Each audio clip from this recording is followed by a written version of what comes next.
పోరాటాన్ని తర్వాత వేరే రూపంలో కొనసాగించాలని ఆయన భావించారు. శివరాత్రి పర్వదినాన్ని పురస్కరించుకుని మించాల పాడుతో సహా చుట్టుప్రక్కల గ్రామాల్లోని యువకులు, కన్నెగంటి అనుచరులు ప్రభతో కలిసి వెళ్లారు. గ్రామాల్లో మహిళలు, పెద్దలు మాత్రమే ఉన్నారు.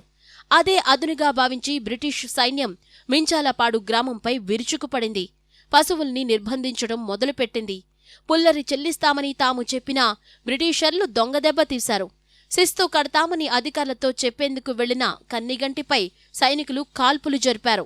ఆయన శరీరంలోకి 26 తూటాలు దూసుకుపోయాయి.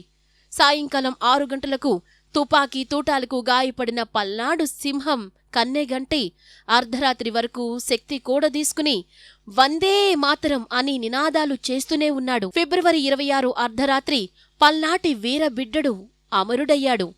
అలా పుల్లరి పోరాటం చేసి ఎందరికో స్వాతంత్రోద్యమ సమరానికి కన్నెగంటి హనుమంతు దారి చూపారు.